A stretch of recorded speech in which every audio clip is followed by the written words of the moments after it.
They thought they'd won.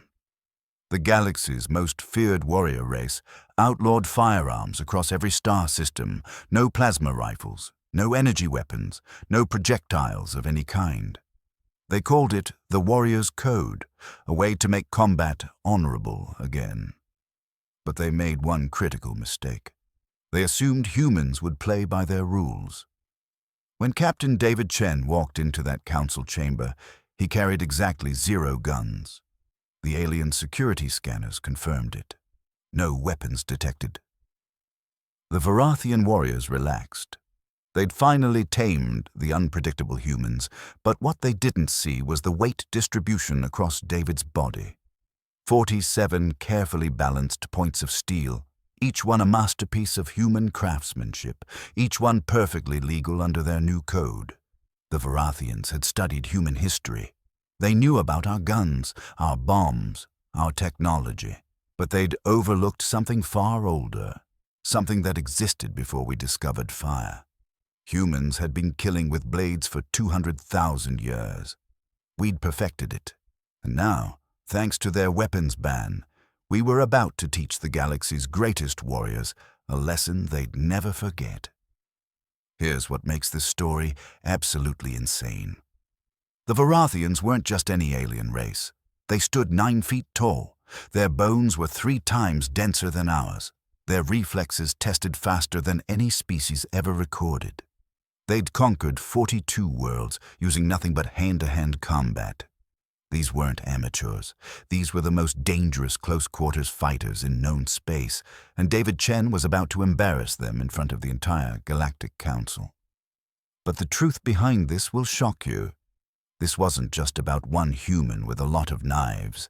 This was about a fundamental miscalculation that would reshape galactic politics forever. 3 massive revelations are about to blow your mind. First, you'll discover the ancient human combat technique that terrified aliens more than any gun ever could.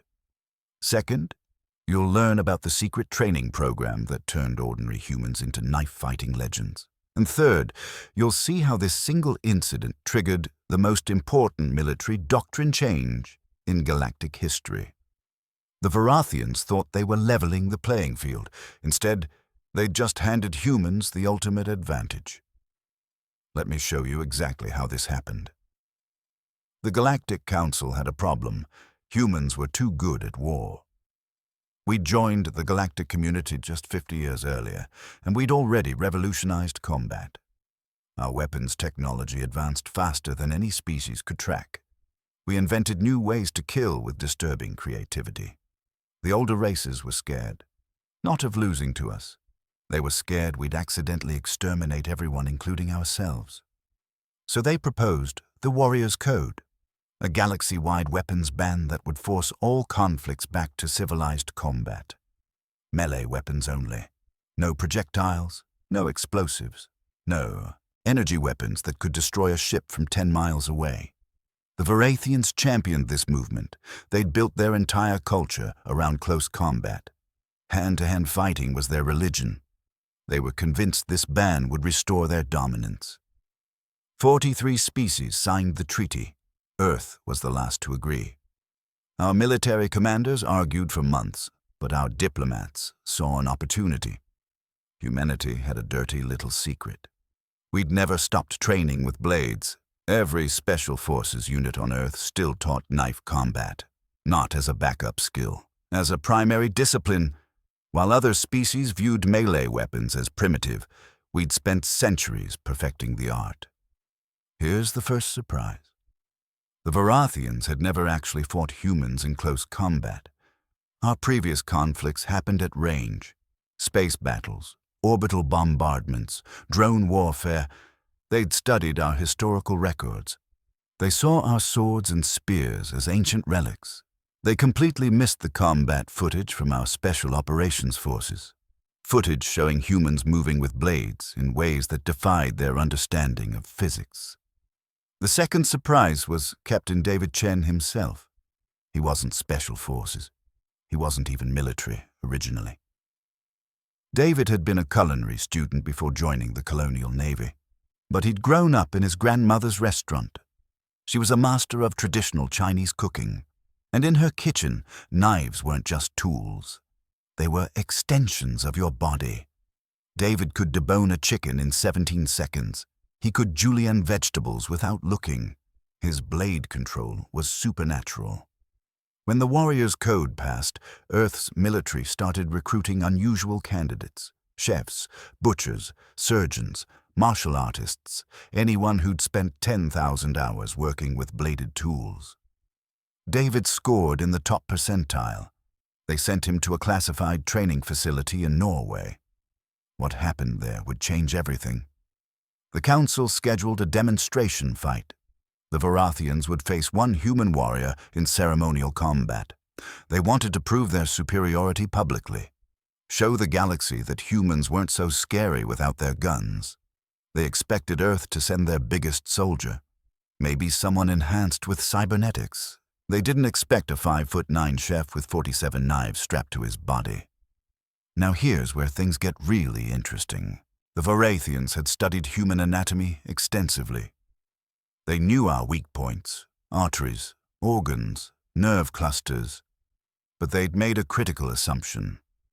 They thought humans would fight like they did. One weapon, predictable patterns, honor-based exchanges. They'd never encountered someone trained in a completely different philosophy. David's fighting style came from a classified program called Cascading Edge Protocol. Here's how it worked. Traditional knife fighting uses one blade, maybe two. You strike, withdraw, strike again. Very linear, very predictable. But what if you treated knives as disposable ammunition? What if you carried so many blades that losing one meant nothing? What if every attack involved leaving a weapon behind? The mathematics were brutal. David carried 47 knives of 17 different types. Throwing knives balanced for ranges from 5 to 30 feet. Fighting knives designed for close quarters. Curved blades for slashing. Straight blades for thrusting. Each knife positioned on his body for instant access. No wasted movement. No hesitation. His entire torso was a weapons rack. During training, they'd run simulations against Vorathian combat algorithms. The results shocked everyone. A Vorathian warrior with one sword versus a human with 47 knives wasn't even close. The knife fighter won 93% of encounters. But here's the crazy part. It wasn't about skill. It was about information overload. Vorathian brains processed combat through pattern recognition. They'd see your weapon position, calculate your possible attacks, react with perfect timing. But their neural architecture couldn't handle multiple simultaneous threats. Show them one knife, and they'd counter perfectly. Show them 5 knives coming from 3 directions, and their decision-making system crashed. They'd freeze for 0.3 seconds. In combat, that's an eternity. David had trained for 18 months, 8 hours a day, drawing knives from every position on his body, throwing with both hands, throwing while moving, throwing while falling. By the end, his draw-to-throw speed measured 78 milliseconds, faster than most humans could blink. He could throw 3 knives in 1 second with each hand, 6 projectiles in the air before the first one landed. But the real innovation wasn't speed, it was targeting philosophy. Traditional warriors aim for killing blows, heart, throat, major arteries. David trained to hit locations that disabled without killing. Shoulder joints, knee tendons, hand muscles. The goal wasn't murder. It was complete combat paralysis. Make your opponent physically unable to fight back. Do it so fast they couldn't even register what happened. The demonstration was scheduled in the Council's arena, a circular platform 200 feet across. Gravity set to Earth, standard as a courtesy to David. 20,000 aliens in attendance. Every species in the Council sent representatives. The Vorathians brought their reigning champion, a warrior named Crothin who'd won 400 consecutive duels. He stood 9 feet 2 inches tall. His arms were thicker than David's torso. David walked onto that platform wearing what looked like a thin tactical vest. No armor, no helmet, just dark fabric with subtle bulges everywhere. The announcer read the rules. Melee combat only. Fight until surrender or incapacitation. No killing strikes allowed. Both fighters acknowledged. Crothan drew his ceremonial blade. 4 feet of folded alien metal, sharper than any human sword. He assumed a traditional stance, perfectly balanced, textbook Vorathian form. David just stood there, relaxed, arms loose at his sides. He smiled. But if you think that's crazy, wait until you hear this. The fight lasted 11 seconds. That's not a typo. 11 seconds from the start signal to Crothan's complete immobilization. But what happened in those 11 seconds rewrote galactic combat doctrine forever. The start signal sounded. Crothan moved first. He crossed 30 feet in 1.8 seconds, incredibly fast for something that large. His sword came up in a classic overhead strike. Perfect technique, unstoppable power. David didn't dodge. Instead, his hands moved in a blur. 3 knives left his body, 1 from each hip, 1 from his chest. They flew in a triangular pattern, not aimed at Crothan's body, aimed at his sword. The first knife struck the blade near the hilt. The impact didn't stop the sword, but it twisted the angle by 7 degrees. The second knife hit the flat of the blade. Another twist. The third knife wedged into the guard. Suddenly, Crothan's perfect strike was off target by 2 feet. The sword whistled past David's shoulder. Before Crothan could recover, 3 more knives hit him, 1 in each shoulder joint, 1 in his leading knee. Not deep penetration, just enough to sever the superficial motor tendons, the ones that controlled fine movement. Crothan's sword arm went partially numb. His leg buckled. David moved forward. Not attacking, just closing distance. His hands continued their fluid motion. Knives appeared and disappeared like magic tricks. 2 more hit Crothan's sword arm. Now the big warrior couldn't grip his weapon properly. It fell from his fingers. 8 seconds had passed. Crothan roared. He abandoned technique and lunged with his bare hands. Vorathians were strong enough to crush human bones with their grip. If he caught David, the fight was over. But David had trained for this exact scenario. He dropped low, rolled forward between Crothan's legs. As he rolled, 4 more knives deployed. 2 hit the backs of Crothan's knees, 2 hit his lower back. Not the spine. The muscle groups that controlled posture. Crothan tried to turn. His body didn't respond correctly. His legs weren't working right. His arms felt heavy. 11 seconds. David stood behind him. 1 final knife pressed lightly against the base of Crothan's skull. Not cutting, just resting there. The universal signal for surrender. The arena went completely silent. 20,000 aliens couldn't process what they'd witnessed. Their greatest warrior, defeated by a small human who'd barely moved. 14 knives thrown, 0 killing strikes, perfect surgical precision. Crothan was alive. He'd heal completely in a few weeks, but he couldn't fight anymore. Not today. Here's what made this revelation so devastating.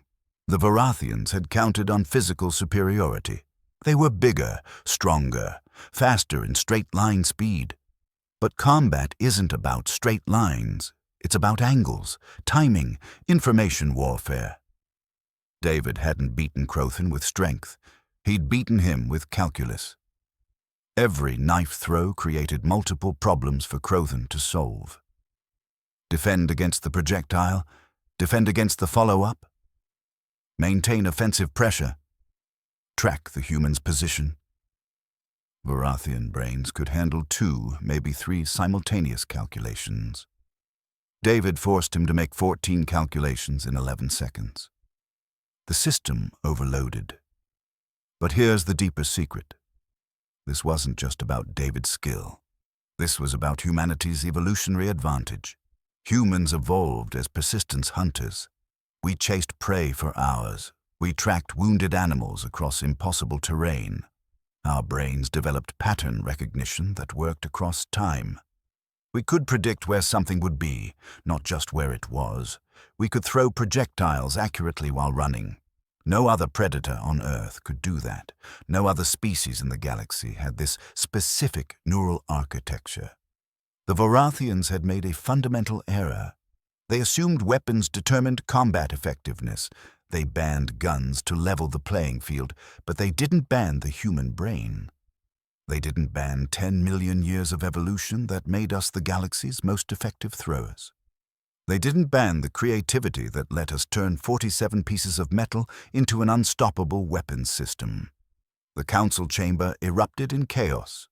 Species that had voted for the Warriors' Code demanded recounts. Military advisors scrambled to update their threat assessments. The Vorathian delegation sat in stunned silence. This brings us to the most shocking discovery of all. 3 days after the demonstration, the Vorathian High Command requested a private meeting with Earth's military leadership. No council observers. No official record. Just warrior to warrior. What they revealed changed everything humanity thought we knew about the galaxy. The Vorathians admitted something profound. They'd been lying. Not about their combat abilities. Those were real, but about their motivation for the Warriors' Code. They hadn't banned firearms to restore honor. They'd banned them because they were terrified of humanity's rapid technological advancement, but not for the reason anyone expected. Here's the truth. The Vorathians had been the galaxy's dominant military power for 3,000 years. They'd studied every warrior culture across 42 conquered worlds. They'd analyzed fighting styles, weapons development, training methodologies. They'd built a massive database of combat evolution. And that database showed them something horrifying. Humans were following a development pattern that matched the Cathresh, an ancient race that nearly destroyed the galaxy 12,000 years ago. The Cathresh had started with projectile weapons, then energy weapons, then antimatter weapons, then reality-warping weapons that could unravel space-time itself. The Vorathians still found dead zones in space where the Cathresh had fought. Entire star systems turned into physics-free voids. Nothing could exist there. Not even light. The Vorathians saw humanity's weapons trajectory heading the same direction. We'd gone from gunpowder to nuclear weapons in 500 years. We'd developed antimatter containment in just 30 years after joining the galactic community. Our theoretical physicists were already publishing papers on quantum destabilization weapons. Papers that made Vorathian scientists physically ill with fear. So they'd proposed the Warriors' Code as a test, not to stop humanity, to study us. They needed to know if humans were the same as the Cathresh, if our violence was purely technological, or if it came from something deeper, something biological, something that couldn't be regulated away by banning weapons. David's demonstration gave them their answer, and it was worse than they'd feared. Humans didn't need advanced technology to be dangerous. We were weaponized creativity. Give us any constraint, and we'd turn it into an advantage. Ban guns, and we'd perfect blade combat to levels that shouldn't be physically possible. Our brains were optimization engines. We couldn't help ourselves. But here's the twist that nobody saw coming. The Vorathians weren't asking Earth to stop. They were asking us to teach them. They'd realized something critical. The Cathresh had been destroyed by another race using the same reality-warping weapons. Mutual annihilation, but humans had a quality the Cathresh lacked. We adapted. We survived. We found solutions in impossible situations. The Vorathians showed Earth's military command classified reports. 7 other species in the galaxy were currently developing weapons that could threaten reality itself. 3 of them were openly hostile. 2 of them had territorial disputes with the Vorathians, and 1 of them had recently breached quantum containment protocols. The galaxy was heading toward another Cathresh scenario. Except this time, multiple species had access to civilization-ending weapons. The Vorathians believed humanity was the only species that could stop it. Not through superior weapons, through superior adaptation. through our ability to fight effectively under any constraints, through our creativity in turning disadvantages into advantages. They wanted Earth to lead a new galactic military force, one that could counter reality-warping weapons without using reality-warping weapons. An impossible task, exactly the kind of challenge humans were built for. The meeting ended with a proposal. The Vorathians would share their 3,000-year combat database. Earth would share our training methodologies. Together, they'd create a new military doctrine, one that could protect the galaxy from itself. But first, they needed proof of concept. They needed to show the Council that this partnership could work. They needed David to train a Vorathian warrior in human blade combat. If a Vorathian could learn our techniques, then the galaxy could defend itself. If they couldn't, then the Vorathians would prepare for the end. They'd evacuate as many species as possible to distant galaxies, abandon this one to the coming war. David accepted, and what happened during that training changed both species forever. So what does all this mean for us today? The training program became the most closely guarded secret in galactic politics. David and his Vorathian student, a warrior named Thelvar, worked together for 6 months. The Council wasn't told. The media never heard about it. Only a handful of humans and Vorathians knew the truth. What they discovered had implications far beyond combat. First major implication: human teaching methods worked on aliens. This sounds simple, but it's revolutionary. For 50 years, humans and aliens had struggled to share knowledge. Our brains worked too differently. Our learning styles didn't translate. But combat training bypassed language, bypassed cultural differences. David could show Thelvar a movement. Thelvar could copy it. Muscle memory transcended species barriers. This meant humans could potentially teach aliens anything physical: medicine, engineering, art. The implications for galactic cooperation were enormous. Second implication: Vorathian strength combined with human technique created something terrifying. Thelvar couldn't match David's speed. His larger body had more inertia. But he didn't need to. He could throw knives with 3 times the force. His blades hit harder, penetrated deeper, flew faster. When he mastered the basics, he became more dangerous than David. Not because he was more skilled. Because he combined 2 evolutionary advantages: Vorathian power plus human strategy. It was like giving a gorilla a computer science degree. This created a third implication. If humans and Vorathians could merge their strengths, what about other species? The galaxy had races with better reflexes than both humans and Vorathians. Species with 4 arms. Species that could see in dimensions humans couldn't perceive. What if they all learned human combat philosophy?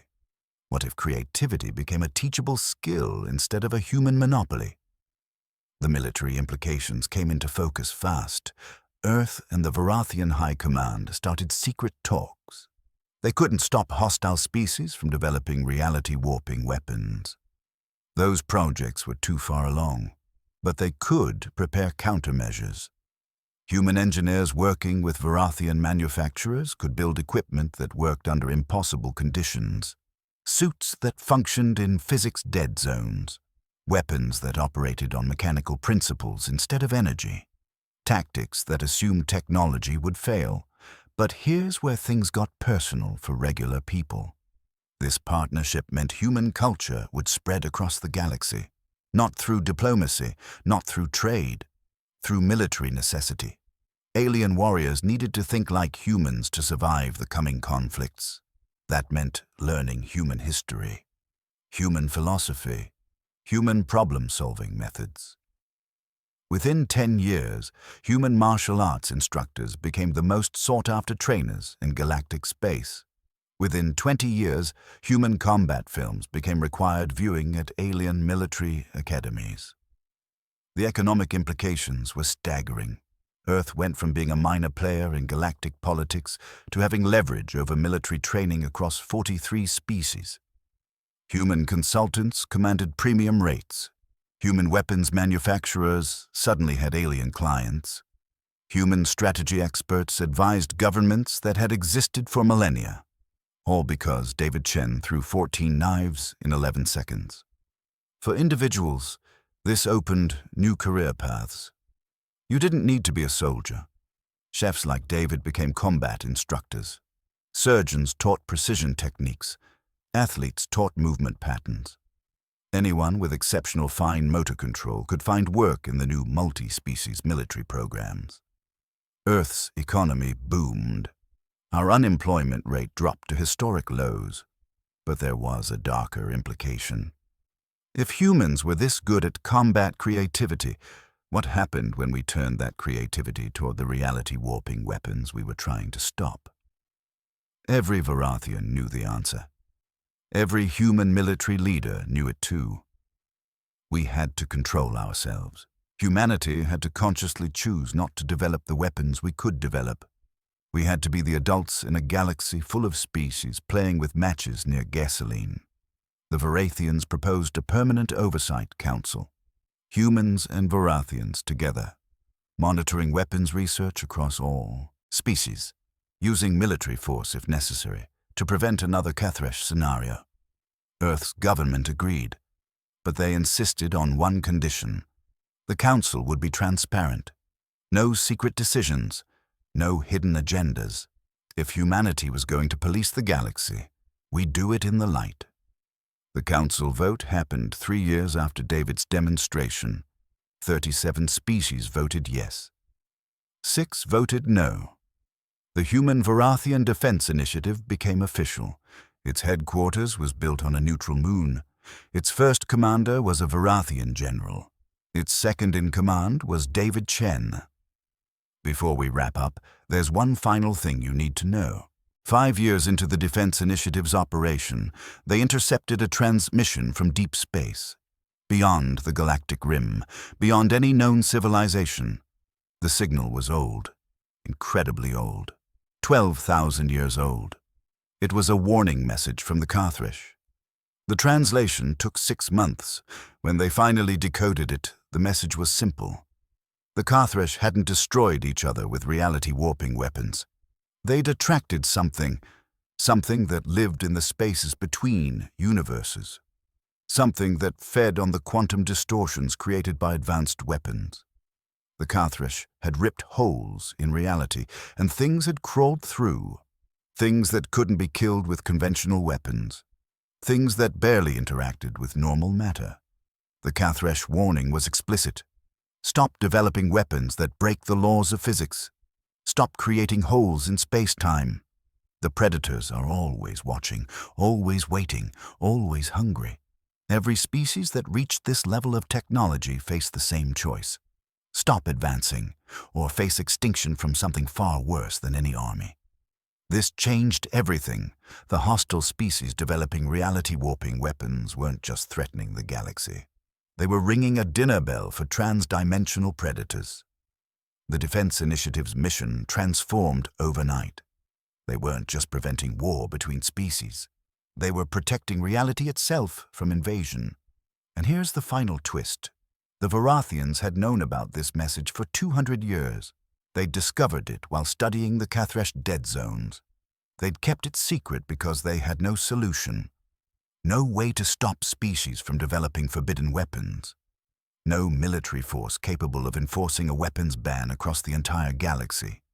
Until humans arrived.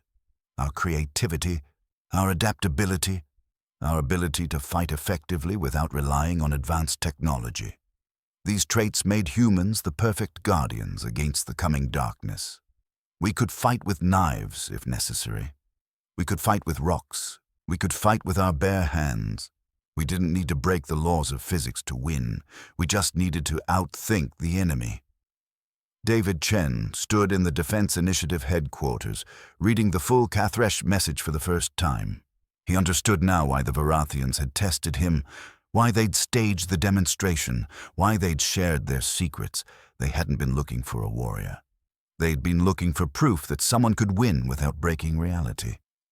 He thought back to his grandmother's kitchen, the way she'd taught him to feel the knife as an extension of his hand.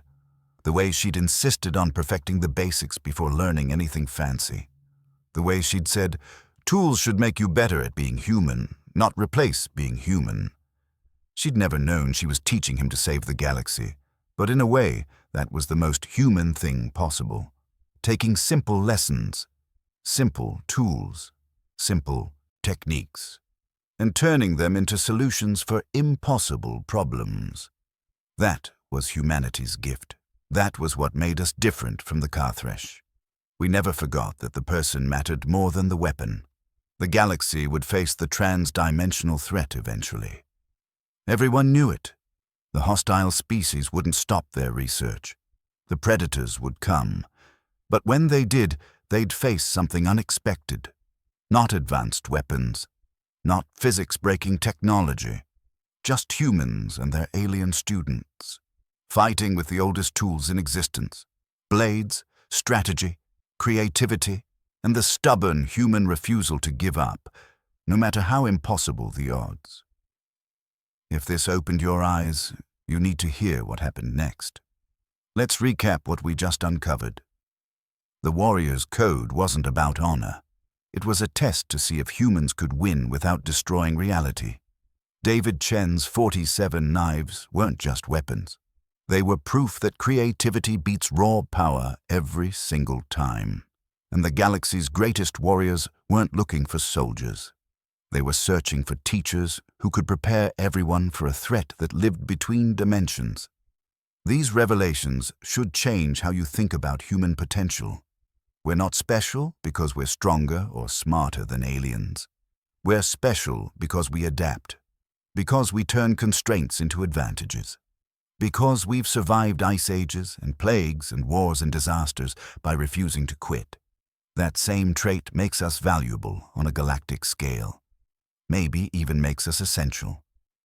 Here's the bigger lesson. In your own life, how often do you think you need better tools to solve your problems? Better technology, more money, more resources. But David won with knives. Simple tools perfected through practice. What if you already have everything you need? What if the solution is mastering the basics instead of searching for the next big thing? This story proves that limitations breed innovation. The weapons ban forced humans to rediscover ancient combat techniques. Those techniques proved more effective than anyone expected. In your life, what ban could actually be an opportunity? What constraint could force you to develop skills you've been ignoring? If this video opened your eyes to how humans approach impossible problems, you need to watch what I'm covering next. I'm breaking down the 3 classified training techniques that turned ordinary humans into galactic-level warriors. These same principles apply to learning any skill faster than you thought possible. Skills that could change your career, your income, your entire trajectory. The next video drops in 3 days, and it contains information that Earth's military kept secret for 15 years. You'll want to see this. But right now, I need you to do 3 things. First, smash that subscribe button. This channel covers stories about human potential that the mainstream won't touch. Real events, real implications, real strategies you can apply. Second, hit the like button. It tells YouTube to show this video to more people who need to understand what humans are really capable of. Third, and this is the most important, drop a comment answering this question. What simple skill have you mastered that others think is outdated? Maybe it's working with your hands. Maybe it's mental math. Maybe it's reading physical maps. I want to know because those outdated skills might be the most valuable things you possess in a world that's over-relying on technology. Check the description for links to deeper research. I've compiled sources on human evolutionary advantages, blade combat history, the physics of throwing weapons, and a special bonus: the 3 books that influenced Earth's military doctrine when creating the Defense Initiative. These aren't light reading, but if you want to understand this topic at a deeper level, they're essential. The galactic community learned something critical from David Chen's demonstration. Humans aren't dangerous because we have good weapons. We're dangerous because we're endlessly creative with whatever we have. That creativity is your birthright. Whether you're facing aliens with reality-warping weapons or just trying to solve problems in your daily life, you have the same adaptability that David used, the same problem-solving ability, the same refusal to accept that something's impossible. The question is, are you using it, or are you waiting for better tools, better circumstances, better luck? David didn't wait. He walked into that arena with 47 knives and rewrote galactic history. What are you going to do with what you already have? I'll see you in the next one.